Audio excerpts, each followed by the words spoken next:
صحیح بخاری کی ایک روایت میں آتا ہے، حضرت ابو ہریرہ رضی اللہ تعالی عنہ سے مروی ہے کہ رسول اللہ صلی اللہ علیہ وسلم نے فرمایا، وہ بہترین دن جس پر سورج طلوع ہوا جمعہ کا دن ہے۔ اسی دن حضرت آدم علیہ السلام تخلیق کیے گئے، اسی دن جنت میں داخل کیے گئے اور اسی دن وہاں سے نکالے گئے، اور قیامت واقع نہیں ہوگی مگر جمعہ کے دن۔ تو اس سے پتہ چلتا ہے کہ جمعہ کا دن اسلامی تاریخ میں اہمیت کا حامل ہے۔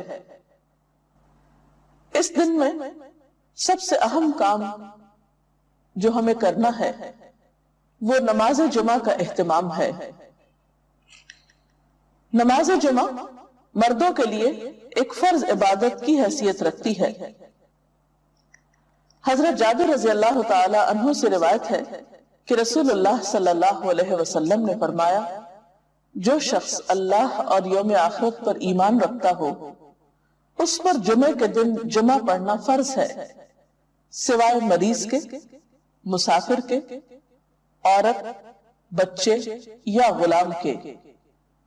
جو شخص کھیلنے یا تجارت میں بے پرواہ ہو اللہ بھی اس سے بے پرواہ ہو جاتا ہے، اور اللہ تعالیٰ بے نیاز تعریف والا ہے۔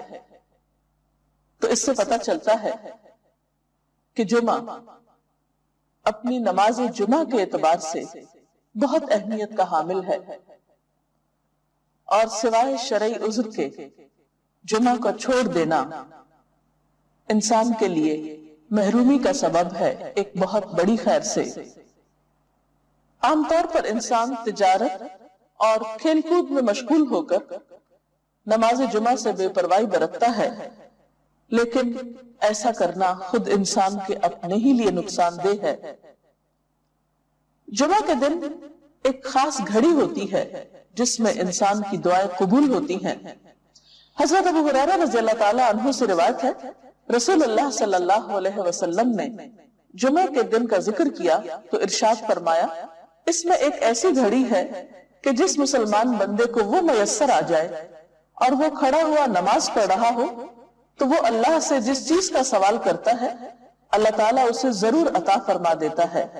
اور آپ نے اپنے ہاتھ سے اس گھڑی کے مختصر ہونے کا ارشاد فرمایا کہ وہ بہت لمبا یا طویل وقفہ نہیں ہوتا، طویل وقت نہیں ہوتا، بلکہ وہ ایک مختصر سی گھڑی ہوتی ہے۔ مسلم کی ایک حدیث کے مطابق وہ گھڑی امام کے منبر پر بیٹھنے سے نماز جمعہ کے ختم ہونے تک ہے، اور ترمذی کی حدیث کے مطابق یہ گھڑی عصر سے لے کر سورج غروب ہونے تک تلاش کی جائے۔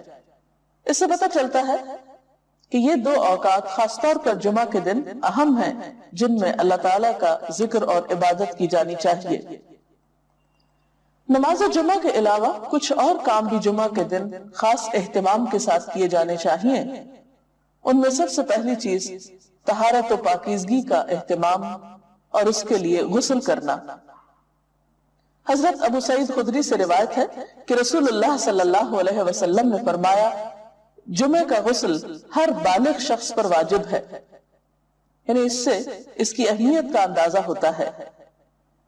حضرت سلمان فارسی کہتے ہیں کہ نبی صلی اللہ علیہ وسلم نے فرمایا کہ جو شخص جمعہ کے دن غسل کرے اور جس قدر اس کے امکان میں ہو طہارت کرے، پھر تیل لگائے یا اپنے گھر کی خوشبو استعمال کرے، اس کے بعد جمعے کے لیے نکلے اور دو آدمیوں کے درمیان میں جو مسجد کے اندر بیٹھے ہوں تفریق نہ کرے، یعنی بیچ میں سے ان کو نہ کاٹے، پھر جس قدر اس کی قسمت میں ہو نماز پڑھے، پھر جس وقت امام خطبہ پڑھنے لگے تو چپ رہے، تو اس کے وہ گناہ جو اس جمعے اور پچھلے جمعے کے درمیان ہوئے بخش دیے جاتے ہیں۔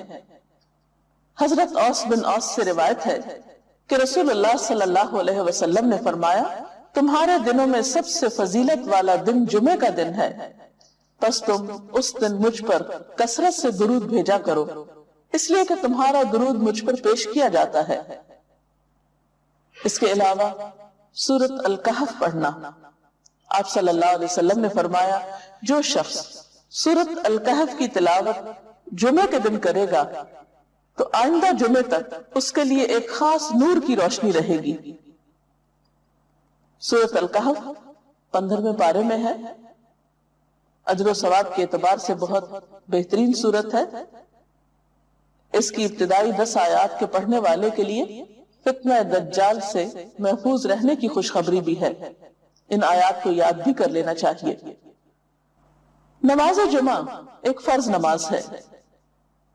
قرآن پاک میں اللہ تعالیٰ فرماتے ہیں یا ایھا الذین آمنوا اذا نودی للصلاۃ من یوم الجمعۃ فسعوا الی ذکر اللہ وذروا البیع ذالکم خیر لکم ان کنتم تعلمون۔ اے لوگوں جو ایمان لائے ہو، جمعہ کے دن نماز کی آذان دی جائے تو تم اللہ کے ذکر کی طرف دوڑو اور خرید و فروخت چھوڑ دو، یہ تمہارے حق میں بہت ہی بہتر ہے اگر تم جانتے ہو۔ یعنی باقی تمام کام کاج چھوڑ کر عبادت کی غرض سے نماز جمعہ کے لیے مسجد میں حاضر ہونا چاہیے۔ آپ صلی اللہ علیہ وسلم نے نماز جمعہ کی فضیلت بیان کرتے ہوئے فرمایا، جس نے وضو کیا اور اچھے طریقے سے وضو کیا، کیونکہ بعض اوقات ہم تیزی میں وضو کرتے ہیں، کونیاں خشک چھوڑ دیتے ہیں یا پاؤں کی ایڑیاں خشک رہ جاتی ہیں، یا اسی طرح چہرے کو پوری طرح نہیں دھوتے یا صاف نہیں کرتے، تو اس سے وضو صحیح طور پر مکمل نہیں ہوتا۔ تو آپ صلی اللہ علیہ وسلم نے اچھی طرح وضو کرنے کا حکم دیا، فرمایا کہ پھر وہ شخص جمعہ پڑھنے کے لیے آئے اور کان لگا کر خطبہ سنے اور خاموش رہے، تو اس کے اس جمعے سے دوسرے جمعے کی درمیانی مدت اور مزید 3 دن کے گناہ معاف کر دیے جاتے ہیں۔ اس میں آپ دیکھ رہے ہیں کہ خاص طور پر خطبے کے وقت خاموشی کا ذکر ہے، کیونکہ اس وقت توجہ کے ساتھ بات سننا نہایت ضروری ہے۔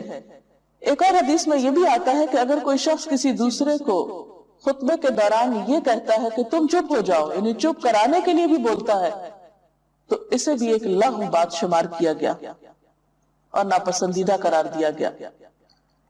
نماز جمعہ نہ پڑھنے والوں کے لیے آپ نے وعید بھی سنائی۔ حضرت ابو ہریرہ اور حضرت ابن عمر سے روایت ہے، انہوں نے رسول اللہ صلی اللہ علیہ وسلم کو اپنے منبر کے تختوں پہ یہ فرماتے ہوئے سنا کہ لوگ جمعے چھوڑنے سے باز آ جائیں، ورنہ اللہ تعالیٰ ضرور ان کے دلوں پہ مہر لگا دے گا، پھر وہ یقیناً غافل لوگوں میں سے ہو جائیں گے۔ اور غافل دل تو پھر ایک بیمار دل ہوتا ہے، انسان کے اپنے ہی لیے تکلیف دہ ہوتا ہے۔